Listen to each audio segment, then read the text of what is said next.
Boa noite a todos e bem-vindos a mais um episódio do VFF1 Debrief. Sou o Guilherme, estou aqui com o Alexandre e com o Pedro Filipe. Vamos falar sobre o Grande Prémio de Fórmula 1 de Miami. Mas antes de mais gostaria de agradecer a todos os que estão a ver, que acompanham o podcast. Agradecer a todos os patronos e patronas que nos apoiam e a convidar quem nos segue a apoiar em patreon.com/VFF1. E podem seguir o podcast também no Instagram, no Twitter, ou juntarem-se a um dos grupos, dos muitos grupos do WhatsApp do podcast. E, bem, vamos avançar para um grande prémio um fim de semana até, que achei que foi bastante bom, tendo em consideração os últimos três grandes prémios que não foram assim nada de especial. Pelo menos este fim de semana conseguimos ter corridas bastante interessantes, em termos de estratégia, em termos de lutas em pista, o que não é muito normal no circuito de Miami. Então, o grande prémio em si foi vencido por Oscar Piastri, em segundo lugar Lando Norris, com George Russell a fechar o pódio. O Max Verstappen, que conseguiu conquistar a pole position, acabou em quarto lugar. E a surpresa do fim de semana, na minha opinião, foi o Alex Albon a carregar o Williams para o quinto lugar. Na sprint foi dobradinha da McLaren na mesma, mas desta vez foi Lando Norris a ficar à frente do Oscar Piastri, muito por causa de um safety car no final, causado por um acidente de Fernando Alonso. Vou começar pelo Pedro Filipe. Pedro, qual é que foi o teu destaque assim maior do fim de semana? O que é que achaste da corrida em si e se vibraste muito com pelo menos as primeiras 24 voltas? Sim, boa noite. Obrigado pelo convite. É um prazer estar aqui. Eu, antes de começar a falar do Grande Prémio, quero falar desta sanduíche que, Guilherme, temos aqui, que acho que é o que todos os fãs do VFF1 estão espantados. Era por isto que esperavam, é por isto que pagam o Patreon. Portanto, eu queria-vos dizer que demorou, mas cá estamos. Eu de um lado, o Alexandre do outro e o Guilherme a moderar, como nós já pedimos há algum tempo. É uma família feliz. Pedimos desculpa. Pedimos já desculpa pelo que possa vir a suceder. Agora mais a sério. Eu gostei bastante do Grande Prémio, gostei bastante do fim de semana, sábado e domingo, sobretudo. Gostei bastante pela incerteza, pela pole position do Antonelli para a sprint, aqui um bocadinho fora daquilo que é o normal, em que os McLaren claramente deixaram alguma coisa no bolso, que vai saber depois. Uma pole position fantástica do Max Verstappen. Eu não sei de onde é que ele tira estas voltas, mas aquilo é qualquer coisa de... Epá, pode-se não se gostar do rapaz, mas quer dizer, quem não apreciar isto, se calhar não merece estar vivo e gostar de Fórmula 1. Mas vibrei bastante, gostei bastante do fim do sábado e domingo, lá está. Eu gostei mesmo muito. Há muito tempo não vibrava no início de uma corrida como desta vez. Mas eu quero salientar que as minhas análises sobre a Fórmula 1 são claramente emotivas e emocionais, porque eu esqueço-me rapidamente das coisas.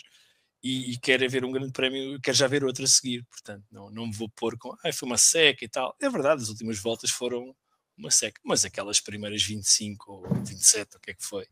A que foi espetacular. Eu dou comigo a assustar os meus gatos no sofá e a dizer toma para o ecrã quando o Oscar Piastri passa o Verstappen, quer dizer, não é assim uma coisa muito saudável, né? Nem se devia dizer se calhar em público, se o Miguel Gonçalves vai ficar zangado comigo, mas fiquei bastante contente. Mas gostei muito do fim de semana em geral. Queres que eu faça já um destaque o positivo ou negativo, Guilherme? Força! Pronto. O positivo tem que pôr dois pilotos, claramente, esquecendo quem ganhou, porque já vamos falar deles em mais pormenor. Queria destacar o Kimi Antonelli pela surpresa da pole position, mas pela consistência até durante o fim de semana, e o Alex Albon, que fez de um Williams, fez-nos reviver se calhar uma coisa que já não acontecia há 10 ou 15 anos. Tivemos ali aquele período do Massa e do Bottas, mas aquele Williams mais consistente ali a lutar. Gostei muito de ver os Williams. Como destaques negativos, a gente também vai falar disso, tem a ver com a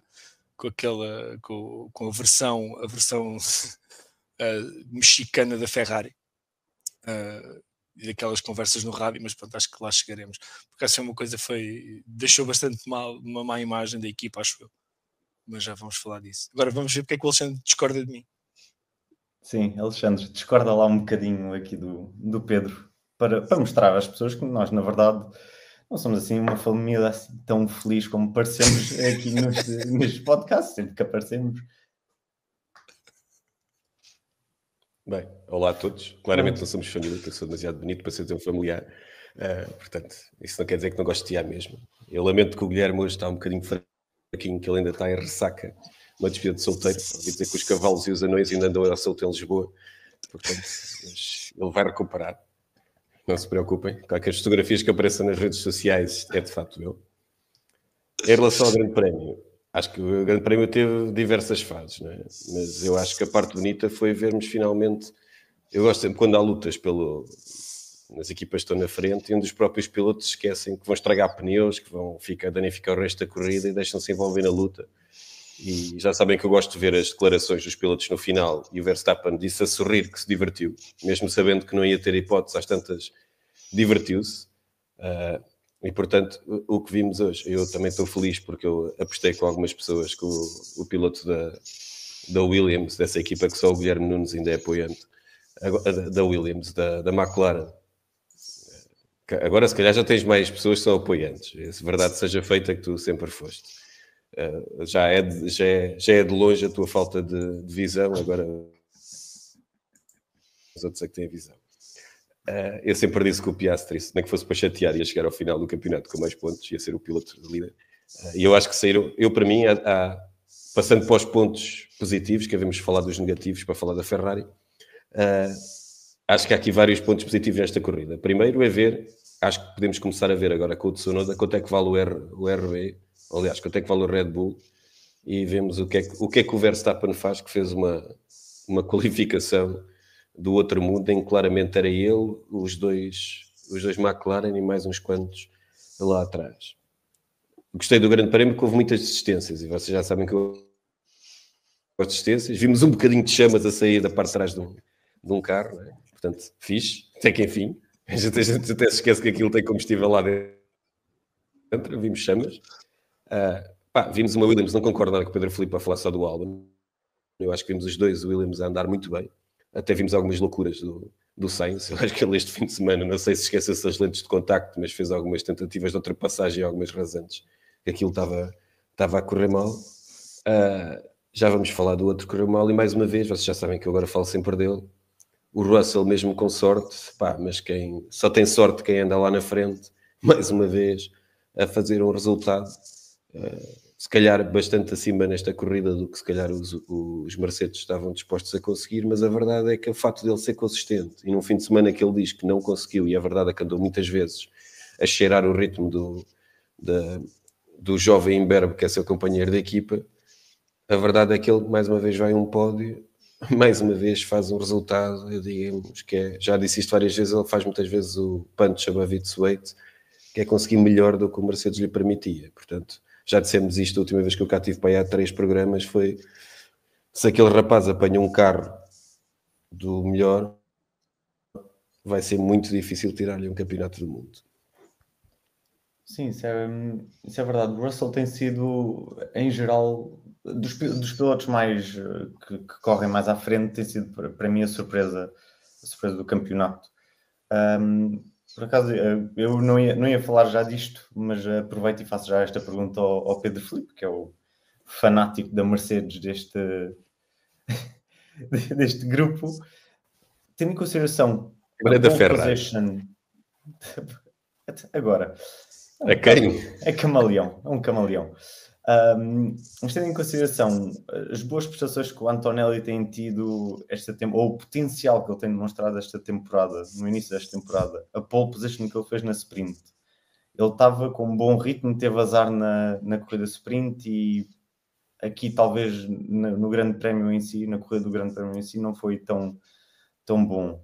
E o facto do Russell estar consistentemente a lutar pelo pódio, e mesmo nos fins de semana em que ele talvez não está tão bem, consegue um pódio, achas que está cada vez mais, podemos considerar cada vez mais acertada ou a decisão da Mercedes de não só promover o Antonelli, como também a aposta que fizeram durante estes anos todos em preparar o Russell para ser o piloto número 1 desta equipa?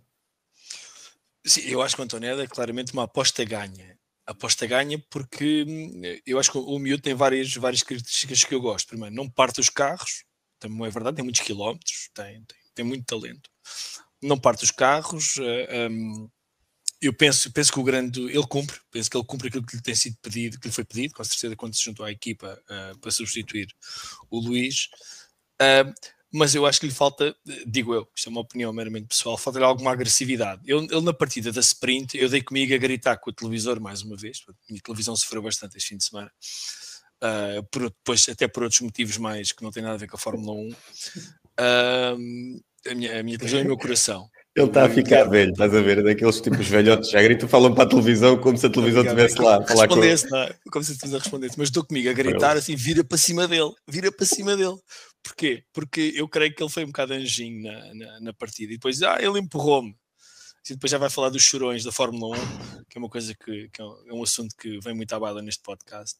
E eu creio que lhe falta alguma agressividade nesse sentido, falta-lhe alguma inteligência. Experiência também. Atenção, ele iria... Sim, experiência, mas ele ia virar para cima do Oscar Piastri, que é um piloto que eu, sinceramente, declaração de interesses, eu fanático da Mercedes, aparentemente, mas que virei as casacas para a Ferrari, parece alguns políticos desta praça que juram amor eterno a algum partido e depois mudam ao primeiro vento.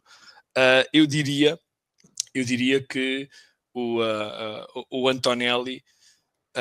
lá está, falta-lhe agressividade, é experiência. Ele, se calhar, daqui a um ano ou dois, aquela manobra, pronto, ele daria um toque na roda do Piastri ou mostrava-lhe os dentes e a coisa, se calhar, ainda que o Piastri passasse, obviamente, passasse à frente dele. Eu duvido que fosse assim tão simples. Mas acho que sim, a aposta é claramente, para mim, é claramente ganha.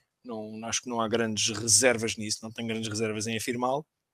Agora, vai demorar o seu tempo. Não se pode pedir, não são todos Max Verstappen, não nascem todos com o selo de campeão do mundo. Eu acho que ele é um miúdo que trabalha muito, aprende muito, bastante humilde. Gosto de ver aquele ar, lá está, à la Piastri. Não se deixa, está emoção e tal, italiano, mas de género, eu pertenço aqui. Isto é a minha zona. Cheguei agora aqui, obrigado por me receberem, mas afastem-se lá com aqueles troféus, eu também os quero. Me quer conquistá-los. Esse é o que eu mais gosto, por exemplo, no Piastri e também no Antonelli. Não é aquela faz a pole position e depois põe-se em cima do carro aos gritos e aos beijos a toda a gente e a todo o mundo. Não, eu pertenço aqui. Um telefonema para a mãe a dizer: mama, gosto muito de ti, obrigado pelo apoio, e vai dar uma conversa de imprensa. Pronto. É o trabalho dele. Sim, a aposta claramente ganha. Eu acho que a Mercedes tem ali um caso sério. Agora, o Russell claramente acabou por comê-lo de cebolada na corrida, porque lá está, a experiência, retice, desejo de vencer, talento também. Eu sei que o Russell não é uma pessoa que eu não gosto muito das declarações dele, mas lá está, os pilotos eu gosto do que eles fazem quando estão dentro do carro, sinceramente, o que eles fazem de fora do carro, o que eles vestem, o que eles dizem, o que eles comem, os namorados, não me interessa minimamente. Sim, estou muito satisfeito com a prestação da minha ex-equipa favorita, da qual eu era fanático. Então agora vamos passar mais para a frente para falar do ritmo da McLaren, mas eu gostaria mais de falar da batalha entre os dois pilotos da McLaren com o Max Verstappen, e para isso gostaria de falar, obviamente, com um especialista. Infelizmente só temos o Alexandre. Alexandre, o que é que tu achaste de diferença em termos de ataques e defesas do Max, que o Max teve com o Piastri e que o Max teve com o Norris? O Piastri teve várias tentativas, mas parecia ser mais seguro. O Norris foi mais vezes para fora. Achas que isso tem muito a ver com a mentalidade do piloto? Ou já é do ano passado esta fraqueza do Lando Norris? Acho que ele pensa muito quando luta com o Verstappen. Pensa demasiado, quero dizer. Pois, viu-se agora. Eu percebo que ainda estás com algum óculos estupefacientes no sangue, portanto estás um bocadinho mais lento e a demorar mais a raciocinar. Não sei se te recordas, mas já o ano passado nós dissemos que e eu brincava com o Lando Norris, o que ele devia fazer logo começou a batalha com o Max pelo campeonato, era não fraquejar e numa chegada à primeira curva, no play chicken com o Max, não tirar o pé, iam acabar os dois fora, mas nunca mais ia acontecer. O que o Piastri fez na última corrida foi mostrar ao Max que se ele exagerasse dessa forma, ele não ia tirar o pé. Mais uma vez o que aconteceu na partida? O Norris teve a hipótese e acabou por fraquejar. Na mesma situação a seguir, embora houvesse espaço para sair, o Piastri mostrou que se o Max o encostar à parede e só houver espaço para passar vão ficar os dois na curva. E o fato do Norris, já sabem, como disse há pouco, que eu gosto muito de ver as declarações dos pilotos, o Norris falou, quer no final da corrida, quer nas declarações depois à empresa, falou da maneira como perdeu, como foi, é muito difícil lutar contra o Max, é muito complicado. Pois, enquanto ele pensar assim, no confronto direto, não vai acontecer. E eu posso estar enganado, mas o que estamos a ver é nascer um futuro campeão do mundo em que não faz festas, tentou dançar um bocadinho mal no final desta corrida, pela sua terceira vitória consecutiva. Ele até estava bastante efusivo. Viram-no a falar do Max no final da corrida? Tu não falas, não dás esse trunfo ao teu adversário. Ele está concentrado em fazer o melhor possível e acredito que em one lap speed o Norris é mais rápido que o Piastri, mas o que está a mostrar é que o Piastri, quando se apanha à frente e aproveitou bem a oportunidade, não para, fez tudo perfeito, não teve um erro. Eu estava há bocado a ver os tempos, ele basicamente não teve o erro. Quando o Norris tentou apertar um bocadinho, ele apertou. Acho que está a dar uma lição com menos experiência ao que era suposto o número 1 da equipa, está a dar uma lição de que ele tem que estar preocupado com ele. Ele não vai para uma conferência de imprensa falar do principal adversário. Acho que ficou claro quem é que à noite fica a pensar o que é que devia ter feito e o que é que não devia ter feito. Não sei se foi especialista o suficiente para ti. Tu és sempre especialista para mim, até demasiado. Eu acho que já tínhamos falado disto há 2 semanas.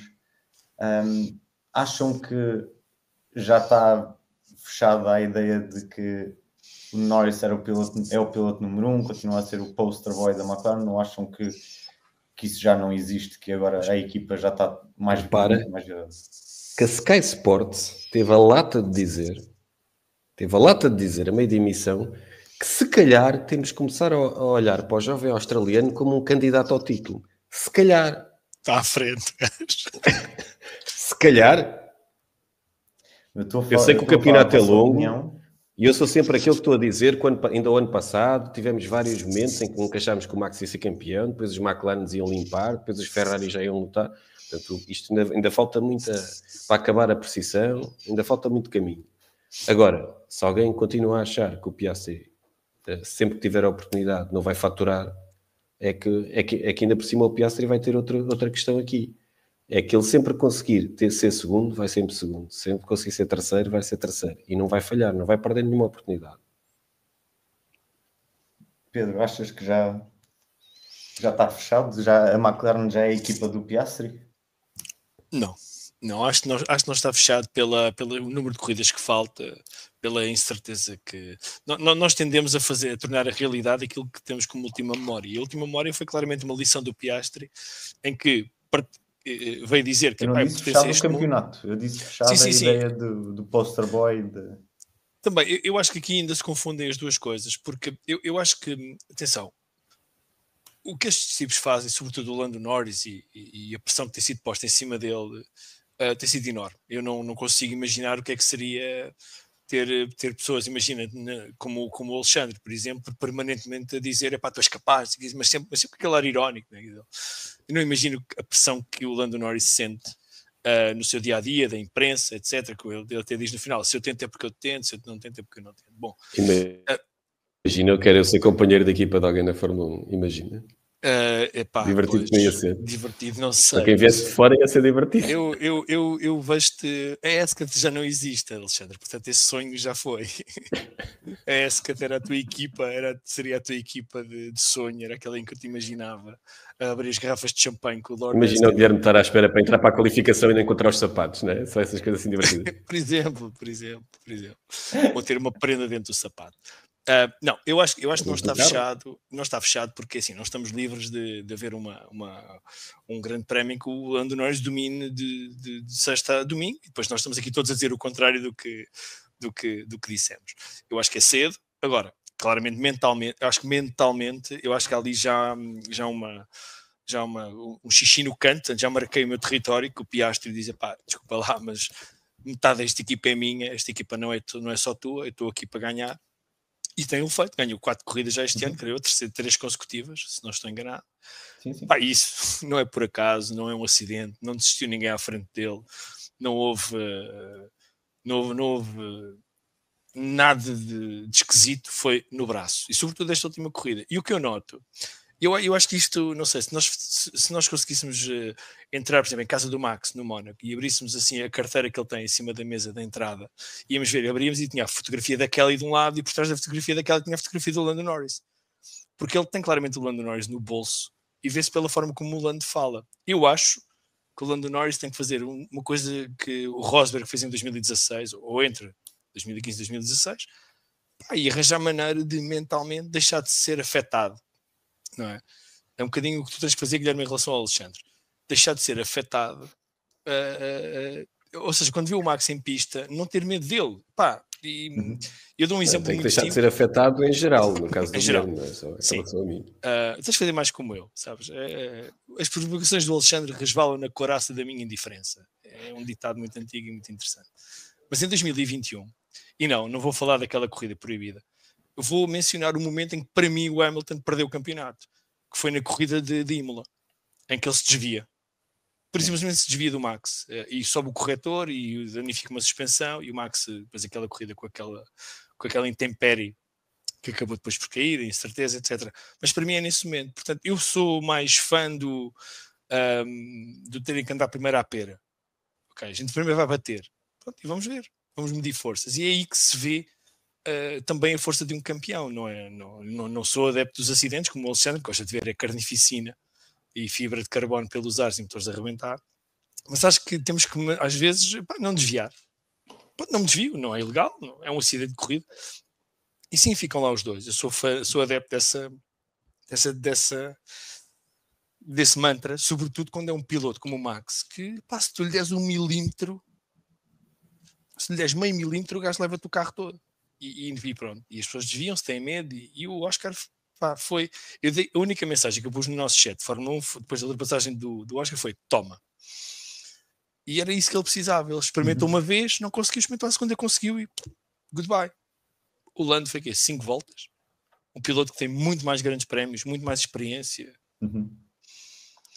Eu acho que o Lando tem que fazer ali, com todo o talento que tem, acho que é fazer ali umas afinações nas asas mentais e claramente temos luta até ao fim, e de preferência roda a roda nos dois McLaren, não é? Porque aqueles carros são feios como o diabo, quanto menos fibra de carbono tiverem, laranja, melhor. Sim, acho o Norris, eu acredito, nas últimas voltas, claramente o Lando estava a puxar e o Piastri estava a poupar, mas eu acredito que se o Norris tivesse passado muito mais rapidamente, vamos dizer 2 voltas antes, o Verstappen, ou se aquele dive bomb que ele mandou, se tivesse resultado, se ele tivesse conseguido ficar dentro de pista, acredito que ele conseguiria aproximar-se muito mais e poderíamos ter umas voltas finais muito melhores. O que é que o Piastri fez enquanto estavam ali a dar espetáculo, felizmente para nós em casa? Pirou-se. Ou abre. E depois geriu no final. Eu acho genuinamente que o Piastri... Eu não gosto muito de dar este exemplo, mas eu estou constantemente a falar disto. Acho que o Piastri é o Alonso desta nova geração, enquanto que o Verstappen é como se fosse o equivalente ao Schumacher. Vai ser a próxima grande rivalidade da Fórmula 1. Eu vou só aproveitar e vou ler uns comentários. O José Craveiro deseja boa noite a todos, envia cumprimentos de Mafra. Paulo Moas deseja boa noite, diz que hoje está a trabalhar, já que fez o like e ouve depois. O Gilberto Barros Sim, a Regi está. Produção, hoje vou-te dizer. Está muito A Regi está a ver os vídeos da tua despedida de solteiro. Não sou eu que estou a tratar disto. O Gilberto Barros diz boa noite a todos. O Bruno Paiva diz boa noite a todos. E o Alex também. E diz que o Piastri vai ser campeão. Foi a minha aposta. Pá, Regi, a sério. Pá, por amor de Deus, larga o telemóvel. O Piastri vai ser campeão. Não, esse não. Fogo, caraças. O Bruno diz, o Piastri vai ser campeão. Foi a minha aposta no pod da antevisão da temporada e continua a ser. É um fenómeno quando todos os campeões foram. O Lando é fraco de cabeça, pressão tem o Max que tem o Red Bull. E o Vasco este comentário. Podes tirar o Vasco. Qual camisa, Guilherme? Não precisa, não há camisa para ninguém. Vamos passar agora para o tema da conversa, o tema do fim de semana que o Pedro Filipe certamente adorou, que foi a novela italiana no final do Grande Prémio entre Lewis Hamilton e o seu engenheiro de corrida. Lewis Hamilton ficou atrás do Charles Leclerc na fase após o safety car. O Charles Leclerc estava com pneus duros, novos, enquanto que o Hamilton estava com médios e estavam os dois atrás do Carlos Sainz. Passaram várias voltas com o Hamilton muito próximo do Leclerc, no ar sujo, a pedir para ser deixado passar para poder, após ambos ultrapassarem o Carlos Sainz, poder apanhar o Kimi Antonelli. A Ferrari demorou bastantes voltas até que acabou por ceder, deixou o Hamilton passar, só que no final, como o Hamilton, segundo a Ferrari, não estava a aproximar-se o suficiente do Kimi Antonelli, pediram para as posições serem invertidas. Pedro, o que é que tu achaste deste caos autêntico? Achas que fizeram bem em deixar passar? Achas que faziam melhor em deixar a coisa fluir naturalmente em pista? Deviam ter, ou achas que fizeram bem em voltar às posições iniciais? E eles confundiram-se. Eles pensavam que ainda era o Sainz, e como o Sainz ia atrás do Hamilton, eles confundiram-se. Olha, assim, eu como um dos lemas que eu gosto na Fórmula 1, eu não gosto de ordens de equipa, detesto ordens de equipa, acho que são... Opá, Alexandre, vai revirar os olhos, parece um adolescente, pá. Não gosto de ordens de equipa, sinceramente não gosto, sobretudo aquelas que nos fazem lembrar os tempos do Schumacher e do Barrichello, uma coisa horrível, que eu não gostava nada. No entanto, o que se passou desta vez, eu acho que é perfeitamente desnecessário e foi uma perda de tempo colossal da Ferrari. Tem dois pilotos em estratégias diferentes, quer queiram, quer não. Ainda que seja só uma paragem, um estava com um tipo de pneus, o outro estava com o outro. Não interessa quem é quem aqui. Portanto, se és um piloto que está atrás do outro com o pneu mais rápido, que é o médio, naquela altura, novos, mais rápido, eu acho que não é preciso ser nenhuma Anna Schmitz, que é a única estratégia que eu me estou a lembrar agora, para pensar assim, não, a gente vai deixar este gajo passar, seja ele quem for, a gente vai deixar este gajo passar, vamos ver o que é que vai acontecer a seguir, e depois, obviamente, se não der, se não apanhar o da frente, se não ganhar vantagem, se não se distanciar 5, 10 segundos, o que for, obviamente vamos repor a verdade da corrida e vamos inverter as posições. Questionável também, mas faz sentido. Agora, ter que ser o Luís, lá está, a ser visto como o vilão no meio desta história, porque teve a pedir para passar para a frente, como se tivesse direito, só porque tem 7 títulos mundiais. Não, aquilo tem a ver com pontos, tem a ver com o carro. Ele teve a cozer os pneus atrás do Leclerc, teve a cozer literalmente os pneus. Teve no ar sujo. Quer dizer, isto não é preciso ser um cientista de física quântica ou um engenheiro como o Alexandre para perceber que os pneus ali não iam durar. E se nós tivermos pilotos no início da corrida, que fritaram os pneus, a lutar uns com os outros, que nem olharam a... Nós vimos o que é que aquilo fez aos pneus do Max, por exemplo. O Max não olhou a meios. Mas aqui, completamente desnecessário, auto-infligido. Aquilo não foi um tiro num pé, foram vários tiros em cada pé. E fazer os pilotos passar por aquilo. E eu acredito que entre eles não haja animosidade, sinceramente. Eu acredito no que o Charles Leclerc disse. Mas a equipa tem que ter uma voz de comando, pelo menos para dizer assim, pá, meu amigo, vai lá tu tentar bater naquele menino. Não conseguiste, pronto, então voltas ao teu lugar. Mas aquilo literalmente é naquele menino. que já tem idade para levar, já tem 18 anos, não pode beber. Nos Estados Unidos não podia beber. Atenção, cuidado. Sim, ele até ali deve ter começado aos 12. Quem lhe deu álcool não devia ter dado. É ilegal. Completamente Então, ilegal. com 20 já pode. Portanto, assim, o que eu acho desnecessário foi a Ferrari ter feito aquela figura que fez e depois as declarações dos pilotos completamente normais e o Fred Vasseur dizer que tudo normal. Tudo normal. Mas estamos a brincar, ok? O David Antunes deve ter tido uma apoplexia quando ouviu aquilo. Quer dizer, não faz o mínimo sentido.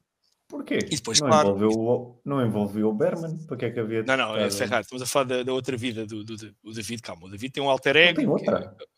Tem. Ele é ferrarista, ele é tifoso como eu. Eu sou regressado, aliás. Eu estive no deserto durante vários anos e agora estou de volta. E depois irritou-me sobretudo depois o pouco que li e vi, porque eu não tive muito tempo depois para fazer o pós-corrida, nem sequer ouvi as declarações da totalidade, que é fazer do Hamilton no modo da fita no meio disto tudo. Pá, que isso irrita-me então terminantemente. Não foi nada. Só visse já as declarações em tempo real. Passaste para a filmagem, não foi nada. Só teve um comentário pateta. Sim, teve. Não estou a falar disso, estou a falar da análise posterior, não é? Em que o Hamilton estilo diva a exigir, aquilo foi prático, ele estava a ser extremamente prático e eu acho que ele tinha razão. E se o Charles Leclerc mais depressa tivesse percebido, também não sei se lhe foi dito, que o outro tem pneus diferentes dos teus, se calhar deixava passar, não é? Se calhar passa lá, tens pneus mais, depois a gente logo vê. O Luís não seria gajo de se apanhar à frente do Leclerc, borrifar-se na cena e depois não deixar passar novamente. Já demonstrou que não é esse tipo de piloto. Agora, o que me chateia é a Ferrari, a incapacidade da Ferrari, a inépcia, a incompetência. Eu não sei, eu gostava de saber dizer isto em italiano e fazer assim às mãos para descrever. Tu, Guilherme, sabes dizer em alemão, mas em alemão não tem o mesmo significado. Não. E depois lá está, alguns mídias, sobretudo as redes sociais, a fazerem do Hamilton uma diva quando ele tinha completa razão naquilo. Em tempo real achei giro ele dizer que tens de passar o Sainz também, não? Sim, acho que isso aí foi desnecessário. Foi, mas também ele já tinha dito para eles fazerem um tea break, portanto. Sim, mas essa aí meteu piada, a do Sainz já foi desnecessária, porque se tu fores ouvir aquilo em tempo real, ele já está a ser... Ele já tinha mandado a piada, já toda a gente tinha percebido, e demoraram muito tempo a decidir. Acho que o tema foi esse e depois quando foi o contrário já não demoraram tanto tempo. Acho que quando ele diz a piada do Sainz já foi um bocadinho... A mim não me choca nada, porque eu acho que estas conversas são quando tu vais jogar a bola ou estás numa situação de pressão ou tens um trabalho em que tens situações de pressão. E o que se passa lá dentro e a maneira como falamos tem mostra empenho. E depois aquilo fica tudo bem desde que não se ultrapassem certos limites. Acho que ali o Hamilton só foi um bocado chato quando tu ouves aquilo em tempo real. A piada do Sainz para mim já foi uma piada a mais. Já foi... pela mesma razão que ele, pelos 7 campeonatos do mundo, tem o direito, e vou dizer mesmo, tem o direito de às vezes dar ordens à equipa, porque já fez mais do que a equipa toda da Ferrari, juntando os Platão. Acho que às vezes esses mesmo 7 campeonatos do mundo também lhe dão a responsabilidade de saber quando é que deve parar e moderar e ser um líder que aquela equipa precisa, já que não há outros lá sentados no paddock. Concedo o argumento, mas também te digo, e esta é a minha opinião, que acho que a Ferrari não tem 2 engenheiros de pista de cada um dos pilotos com, como é que se chama aquela expressão, com o Evos, dizem os espanhóis, para lidarem com a situação em questão, em que já não é um Carlos Sainz, com todo o respeito, mas é um 7 vezes campeão do mundo a lutar com um gajo que é rapidíssimo e é uma grande máquina que é o Leclerc, que eu gosto, sobretudo. Portanto, acho que não têm capacidade, acho que a equipa está abaixo daquilo que os pilotos exigem. Minha opinião, polémica ou não. Não sei quem é que seria o gajo ideal para aquele lugar, mas viu-se o que o Bono fez pelo Antonelli na qualificação da sprint e na sprint. Em termos de comunicação, em termos de... Eu tive saudades de ouvir aquilo. O problema está no carro, não é? Eles fizeram... Também. Eu acho que os dois pilotos até esconderam o mal que o Ferrari estava este fim de semana. Sim, é verdade. O Ferrari estava péssimo. O Hamilton tinha... O Sainz só não limpou os dois porque fez lá uns erros e o que eu digo, eu acho que ele esqueceu das lentes de contacto este fim de semana, fez lá uns dive bombs e umas curvas e não sei o que se passou. Ou se calhar teve um azar chamado Albon. Também teve um azar chamado Albon. eu nem ia dizer que o Albon era o azar dele. Acho que ele só não limpou os dois Ferrari porque o virtual safety car caiu na pior altura para ele. Porque em condições normais ele ia limpar os dois Ferraris. Sim. A ideia que eu tenho é que a Ferrari nem se ia questionar em trocar os pilotos, ou seja, Hamilton para a frente, se o Hamilton não tivesse começado a mandar as bocas que mandou. Eu acho que fazia tudo no início, tendo em consideração que estavam em estratégias diferentes, com pneus diferentes, acho que fazia todo o sentido terem dado a oportunidade do Hamilton, antes dele lixar os pneus, de ir atrás do Antonelli. Mas para mim o grande erro deles foi não terem, se eram para trocar, não terem feito logo. Tiveste um exemplo na corrida que a Mercedes tentou maximizar o resultado, não é? Tentou aproveitar as oportunidades em estratégia que a corrida lhes deu para maximizar os resultados. Uma correu bem, a outra com o Antonelli não conseguiram fazer o mesmo. Mas a sorte acabou por lhes sorrir. Mas aí está, tiveram a decisão correta no momento correto. Pá. A minha que me preocupa é como é que o Ferrari, que acabou a época anterior a estar perto dos da frente, como é que agora está longe, não é? Quer dizer, é no mínimo estranho. E não é de certeza por falta de talento dos dois pilotos que têm. Não está longe, está muito longe, Alexandre. Muito longe. Sexto e sétimo, não é? Uma coisa assim, quer dizer, pá. Batiste com o Williams. Ainda teve que levar com o Ocon. Com o Hamilton teve que levar com o Ocon, que tem muitos defeitos, mas até a defender é chato. Eu acho que isso está certo com a personalidade dele. O gajo é chato e é chato a defender. Portanto, o gajo que é chato, então a defender tem que ser muito chato. Sim, foi uma guerra interessante essa. Pá, o Ocon a defender, na minha opinião, é dos melhores do plantel. Porque só um gajo que consegue ser chato para andar ali sempre igual o tempo todo. Sétimo e oitavo. Estamos a falar do Hamilton, não estamos a falar de um piloto qualquer. O resultado para a Ferrari, na minha opinião, até não foi mau no final do... Aliás, o Leclerc disse que foi o melhor resultado que conseguiu obter. Sim, e pelo ritmo é... Agora a Regi manda comentários quando não estou... Tu estás a ser boicotado pela própria produção e realização deste podcast, já viste? Com caraças, não me deixam fazer... Não tarda, vai ser como o Jolyon Palmer, não é? Qual é que foi esse que foi emitido por SMS? Daqui a bocado olhas para o telemóvel. Não, Johnny Herbert. Foi Johnny Herbert. Não, o que faz agora, comenta agora para a F1 TV também foi. Sim, foi ele, é verdade. Mas olha, tenho a dizer, atenção, eu gozei muito com o Jolyon Palmer, dizendo Jolyon Who. Eu estive a ouvir na F1 TV, na versão internacional, e tenho a dizer que gostei muito. Campeão da F2. Sim, mas gostei muito e gostei muito das análises dele. Sinceramente, tenho que retirar, tenho que engolir algum sapo, talvez um dia destes, porque realmente não um sapo tão grande quanto o de Sérgio de Matos, com a afirmação que o Hamilton vai limpar o chão com o Leclerc, que eu acho que ele vai ter que engolir um elefante. Mas sim, gostei muito do Jolyon. Não disse em que ano nem em que modalidade. É verdade, também temos isso. Só para verem o quão mau tem sido o ano da Ferrari. A Ferrari, estamos na Miami, foi a sexta volta. A Ferrari tem um pódio. Aliás, tem um pódio num grande prémio normal, vamos dizer. Tem uma vitória na sprint, tem um pódio. Teve o pódio na sprint de Miami. Eles no ano passado lutaram com a McLaren até ao final, até a última corrida pelo Campeonato do Mundo. Ou seja, cada vez mais dá para perceber que talvez esta mudança de conceito com a suspensão frontal não foi realmente a melhor ideia. Eles ficaram atrás de todos os carros das suas, vamos dizer, os concorrentes diretos, McLaren, Red Bull e Mercedes, exceto o Tsunoda, que acabou em 10º, penso eu. Dúvida do que é que vale o Red Bull, não é? Eu acho que o Tsunoda tem dado a mostrar nestas corridas o que é que vale o Red Bull. Vamos esperar até ele se adaptar mais um pouco para vermos se está à frente ou não da Ferrari.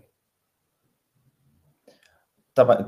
A verdade é que o Tsunoda conseguiu, as outras equipas a seguir, ele conseguiu segurá-los, não é? Conseguiu até acabar com os 5 segundos de vantagem para não perder um lugar. Mas também não me pareceu, e já é a segunda corrida em que ele parece que não é capaz de mais do que aquilo. que não tem capacidade para atacar. Sem cometer erros. Sim. Sem cometer erros. Sem cometer erros.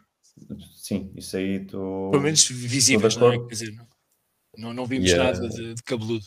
Já é o segundo fim de corrida, não querendo aqui meter-me no fabuloso comando do Guilherme neste podcast, mas puxando o assunto que já começamos a falar da Red Bull, já é o segundo grande prémio em que o Tsunoda acaba o grande prémio a dizer que se puxasse mais ia ficar sem pneus. O que não deixa de bater certo com o Verstappen. O problema é que o Verstappen tem um kit de unhas um bocadinho superior ao do Tsunoda, com o devido respeito pelo Tsunoda, que no seu 1,5 m tem mais capacidade de guiar do que nós todos juntos vezes 10, portanto. Vezes 10 não diria, mas pronto. Visto como é que se faz uma provocação e um elogio. Sim, se a gente tirar da equação, Guilherme, se calhar não é 10, mas como eu estava a meter também no conjunto. 9,5. Mas sim, realmente o Tsunoda parece ser conseguir os 19º lugares que, na minha opinião, continua a não ser bom o suficiente para a Red Bull, tendo em consideração que eles teoricamente estão a lutar pelo campeonato e precisam de um segundo piloto basicamente para proteger o Verstappen. Tu dizias que não se ia notar a diferença do Tsunoda, portanto... Tu disseste que não se ia notar que o Tsunoda não ia fazer melhor que o Lawson, portanto, a tua opinião... Não, porque aqui a minha questão era... O Tsunoda tem um erro. O Tsunoda tem o excesso de velocidade no pit lane, atenção, tem um erro. Portanto, não acaba por não fazer muita diferença. Sim, mas é um erro. Portanto, eu disse que ele não cometeu erros, ele cometeu. Desculpem lá. Eu disse que não ia fazer muito melhor que o Lawson. Não era em termos de ritmo, é o facto de, para mim, a Red Bull o que precisa é de um piloto que esteja... Milagre. Também precisa de um milagre autêntico, mas a não ser que eles consigam ter um piloto que se mete naquela janela de paragens na box da McLaren, de forma a conseguir evitar que a McLaren tenha quase paragens gratuitas se estiverem numa luta com o Verstappen, vai ser sempre uma falha para eles. Se o Tsunoda tiver acabar todas as corridas em 8º lugar, eu acho que acaba por não é muito bom, acaba por não ser muito bom para a Red Bull. Eles precisam de mais se querem lutar pelo campeonato. É essa a minha opinião. E eu digo, como disse quando mandei essa boca polémica, eu disse, não tenho nada contra o Tsunoda. Eu acho que o Tsunoda é um excelente piloto e os anos todos dele na Minardi e Toro Rosso provam isso. Estás a chamar Minardi só para nós ficarmos felizes? Sim, para ti especialmente. Só que eu acho que eles precisam de mais. É só esse o meu ponto. Mas, Alexandre, tu que adoras ordens de corrida, ordens de equipa, o que é que achaste do caso da Williams? Tiveram uma boa corrida, conseguiram batalhar com a Ferrari, conseguiram ficar à frente do Mercedes, no caso do Albon, mas tiveram aquele, não é escândalo, mas aquela pequena luta entre pilotos em pista e entre pilotos no rádio. Eu não sei porque é que foi um escândalo. Eu acho que o Albon demonstrou que tomou a decisão correta. Portanto, acredito que no debrief não houve problema nenhum. Acho que, de facto, ambos disseram que o carro estava porreiro, que estavam a conseguir estirar muito, muito do carro. Quem vir as declarações do Albon no fim da corrida vê pelo sorriso dele que ele estava em êxtase. Ele próprio diz que já há muito tempo que não foi só o resultado que teve, mas é que ele andou grande parte da corrida a ver o 4º lugar. Não conseguia chegar lá, mas via. Portanto, estava na esperança que acontecesse alguma coisa de errado. Eu lembro-se que ao início do campeonato disse que se fosse o Albon aquilo para mim era combustível. O facto da Williams não ter feito uma porcaria de um post nas redes sociais sobre o Albon e parecia que aquilo ia ser só o Sainz que era combustível. Mas assim, eu acho que os dois pilotos estiveram bem. O Sainz fez 2 erros durante o fim de semana inteiro. Teve ali, não lhe correu de feição o virtual safety car, mas eles estiveram bem. E agora vamos ver se isto é para continuar ou não. Eu acho que tal como vimos um caminho, e não estou a dizer que acho que vai acontecer a mesma coisa, atenção, Mas se vocês se lembrarem, quando era só o Guilherme que gostava da McLaren, aqui há 3 ou 4 anos, se vocês se lembrarem dos erros que a McLaren fazia, as coisas que aconteciam, se calhar se assumirmos que a Williams está numa lógica de começar a melhorar, o que estamos a ver é alguns erros ainda, digamos, de ter uma estrutura que já não se lembra do que é andar à frente ou consistentemente, pelo menos nos primeiros lugares. E eu acho que o Albon demonstrou que a decisão dele estava correta em pôr em causa as coisas. Aliás, também, mais uma vez, se virmos aquilo no contexto e em tempo real, que é uma coisa que eu me divirto a ver, aquilo não foi assim tão mau como foi. Ele acabou por não desobedecer totalmente à ordem da equipa. Aliás, porque supostamente aquilo é mais ou menos igual e dizem-te uma vez, é mais ou menos como nós éramos putos com os nossos pais, não é? Dizem-nos uma vez, a gente desafia, dizem-nos duas, agora não, agora não é permitido. Na minha geração, depois levávamos uma chapada no focinho à terceira que ficava logo tudo resolvido. E, portanto, porque normalmente quando nos avisavam a segunda, a gente já sabia que era para fazer. E, portanto, ali não houve uma segunda ordem. Portanto, eu acho que o Albon tomou uma opção e demonstrou que teve feito. Aliás, fez uma bela ultrapassagem ao seu colega de equipa. E, na realidade, isso para mim mostra-me maior capacidade do que, por exemplo, na Ferrari, que acredito que eles aprenderam e que na próxima não vão voltar a fazer igual. É isso que me aborrece na Ferrari, é estarem sempre a repetir o mesmo erro. Eu acho que se a Williams voltar a ter grandes prémios em que tem a capacidade de andar a lutar mais do que só apenas um carro nos pontos, aprendeu com esta decisão. E eu estou aqui a fazer este paralelismo, não é por acaso, porque eu acho que também a Williams tem a vantagem, tal como a Ferrari, de ter 2 pilotos que neste momento são capazes de andar mais depressa do que aquilo que o carro consegue entregar. Portanto, tem, digamos, uma tarefa mais difícil, exatamente por isso, porque provavelmente vão ter sempre os pilotos a competirem muito pelo mesmo lugar. Eu acho que não houve problema nenhum de debrief, até porque o Sainz, embora seja altamente competitivo, já mostrou no passado que sabe, não o vai admitir, mas as ações dele vão mostrar que percebeu e respeita o que o colega de equipa fez. E de certeza que só também lhe vai servir de combustível a ele para que na próxima corrida, em que os Williams sejam igualmente competitivos, fazer lembrar ao Albon quem é que tem as vitórias em corridas. Sim, eu também, pelo que percebi, a ordem de...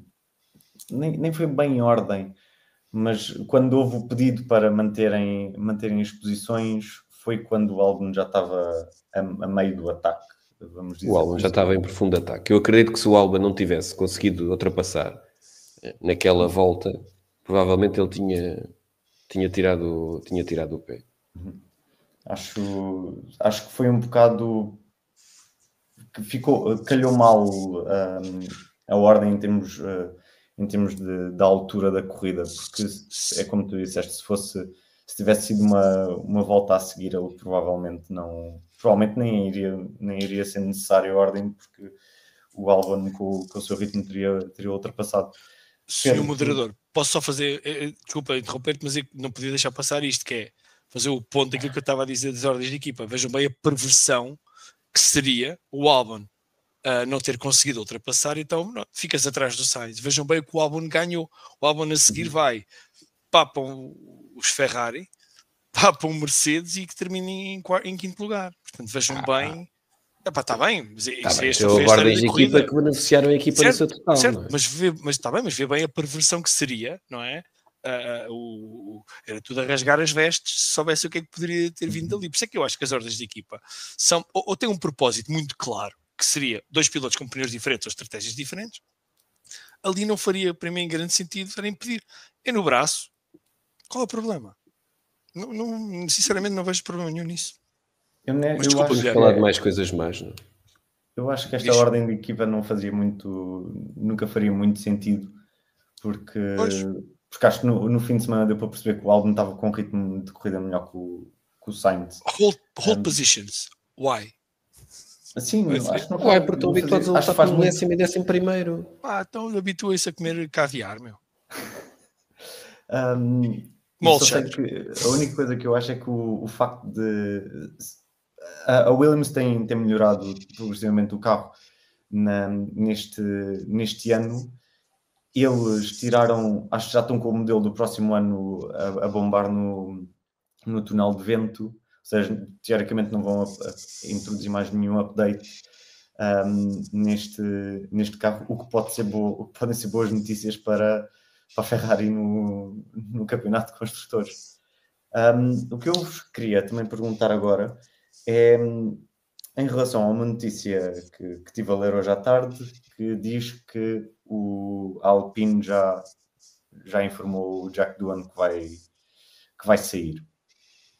Por isso, queria perguntar-vos, pedir-vos a vossa opinião em relação a esta potencial mudança e quem é que vocês veem a substituir. Há um candidato, claro, mas lembram-se de mais... Querem dizer mais algum nome aqui para a festa? Pedro, podes começar tu. Olha, eu não sei qual é a credibilidade da notícia, confesso, porque há quem tenha vida para ver notícias e coisas a meio do dia, pois há outros que não têm, não é? Porque tem uma vida mais complicada. Eu não sei qual é a credibilidade da notícia. Guilherme, tu poder-me ajudar na fonte. Sim, foi o The Race. O The Race teve. Ok, então não tem credibilidade, já percebi, não tem credibilidade nenhuma. Portanto, o The Race, eu tenho uma relação amor-ódio com eles, portanto não consigo. Não, mas eles vão acertar um dia. Sobre este assunto, alguém vai acertar um dia. Sim. Um dia vai mudar o piloto, eventualmente alguém vai acertar. Os relógios avariados estão certos 2 vezes por dia, como nós, os comentadores de pacotilha que somos. Para substituir-se, obviamente, o Colapinto, não é aquilo que se tem falado. Até já houve um patrocinador dele que vai dizer que estava garantido que ele iria correr este ano. A Alpine vem dizer que não. Mas eu acho que a bem da sanidade, porque assim, não se esqueçam, estamos a falar de pessoas reais, não é? Estes pilotos são pessoas reais, são homens jovens, a maior parte deles, quer dizer, que também têm os seus sentimentos, a sua vida, as suas emoções, e obviamente ser destituído não é vergonha para ninguém, mas não é agradável, não é? É uma cena, e quando tu vês a tua vida esparramada nos jornais e nos sites e nos influencers de Fórmula 1 por aí há, que já está garantido. Não sei. Não, eu gostava que dessem uma oportunidade ao rapaz, sobretudo pelo prejuízo que lhe causaram este fim de semana com aquele falhanço brutal no lançamento da volta de qualificação dele. Por ter ficado atrás. Falar em prejuízo, o Colapinto nunca mais tinha uma oportunidade da vida, só que o prejuízo que ele causou. Fibra de carbono, mas que tu não sabes que o patrocinador principal, ele deve ter sempre patrocinado por uma empresa que produz fibra de carbono, ou pelo menos moldes, diria eu. Não sei, o Doohan acho que tem uns lives aqui e ali, não pensas em nenhum Antonelli, nem mesmo um Berman, para agradar aqui ao David, ao meu amigo David Antunes. Não sei qual será o futuro dele, mas ele, Dead Man Walking, ele quando começa a época já estamos todos a dizer a que corrida que ele vai ser substituído, e acabou até por ser o Lawson a ser substituído primeiro do que ele. Não sei, acho que a fonte é questionável, porém lá está, alguém vai acertar um dia, porque a pressão também é muito grande, e o Briatore não é gajo de insistir no erro muito tempo. Quando perceber que aquilo é um erro, ele vai substituir. O Colapinto, claro, está na pole position. Eu acho que o Colapinto deve, depois do ano sair do carro, deve ir para lá dormir um bocadinho, só para se pôr assim no banco e marcar lá o território dele, para aquecer o banco durante a noite, quando fecham as luzes deixar lá o cheiro. estilo almíscar, como os ursos fazem. Não sei, tenho pena, gosto do Doohan, acho um tipo simpático, mas gostei de ver a reação dele, de irritado que estava com a equipa, mesmo com o risco de lá está de vir a ser substituído, mas não teve medo de irritar alguém, e eu gostei disso. Gosto quando os pilotos são leais, mas demonstram aquilo que sentem, mesmo em público. Não me choca nada. Alexandre, a notícia do Race dizia que era obrigatório. Dizia que era obrigatório que queria. E, portanto, se o obrigatório quiser, vai acontecer. Mas como o obrigatório tem mais de 20 anos de história na Fórmula 1, a achar que quanto maior o conflito, mais vai conseguir extrair das pessoas, eu sinceramente não acho que o Doohan tenha demonstrado nada para ter que sair. Até acho que temos falado pouco de outro rookie que para mim, o Adjar, era quem eu não tinha grandes esperanças, tem sido altamente consistente. Se calhar não vai ser campeão do mundo, podemos todos enganar daqui a uns anos, mas se calhar até vai ser um daqueles pilotos que vai lá andar muitos anos, exatamente porque é altamente consistente. Portanto, eu acho que essa notícia vai ser uma daquelas notícias que vai sair pelo menos a cada 2 grandes prémios, na esperança que acertem. Eu, borrifando-me para ti como moderador, também não é algo estranho, eu gostava só de dizer que não dissemos uma coisa neste grande prémio. Pá, eu, para mim, até me doeu a mim ver os Aston Martins e a Alpine até certo ponto, porque a cara dos 2 pilotos da Aston Martin e a cara do Gasly no final da corrida diziam muito do chato que foi conduzir, e mesmo assim o do Alpine bastante menos, aqueles carros durante o grande prémio. Portanto, se calhar até foi uma sorte do ano não ter conseguido fazer o grande prémio, porque se calhar ajudava a tomar a decisão sobre a sua substituição. Acho que é triste vermos um piloto com 2 campeonatos do mundo, e o Stroll, que podem dizer o que quiserem, já tem resultados que mostram que não é só o dinheiro, independentemente de quantas vezes ou quantas hipóteses é que teve para treinar para lá chegar. Pá, acho que é triste ver ali aqueles resultados, a dificuldade que se vê das pessoas a conduzir o carro. É só triste, e espero que para o próximo ano nos façam esquecer isto tudo. Até me custa a perceber como é que é preciso passar um ano assim. É como se fosse futebol, é confrangedor, Alexandre, é a palavra que confrangedor. Sabes qual é que é o tema? É quando nós andamos aqui a discutir não sei quanto tempo, se a Andretti andava e não sei o quê. Este tipo de prestações também só é possível pelo dinheiro estar garantido e pelos lugares estarem garantidos. Porque se fosse naquela época que eu e tu gravamos episódios a falar, se calhar esta equipa não tinha mais um ano de hipótese. Não sobrevivia. Não. E é um bocado... Mete dó. Eu gosto de picar, de mandar bocas sobre o Alonso, mas é mais para picar o Salviano. Mas está a jantar, vamos deixá-lo em paz. Ele está a jantar agora. Sim. Mas mete dó o Alonso. Primeiro estar tão atrás, mas eu como adepto da McLaren, eu sofri isso com ele durante 3 anos, pelo menos. Ele estava sempre lá atrás, ou na berma a fumegar, mas naquela altura parecia que ele ainda aparecia nos highlights a lutar com o carro. Este ano... Mas ao menos esteja a fumegar. Ao menos esteja a fumegar. Mas ele apareceu nos highlights, Guilherme. Mas aqui a questão foi é encostado ao muro. Ele este ano... Sim, também é verdade, mas até este ano parece que ele está muito mais... Parece estar mais invisível. É que no ano passado nós víamos... Parecia que ele estava mais aguerrido. Aqui não sei porque, parece-me que está um bocadinho... Vai lá tu conduzir uma treineira a todos os grandes prémios. Vai lá tu conduzir uma treineira.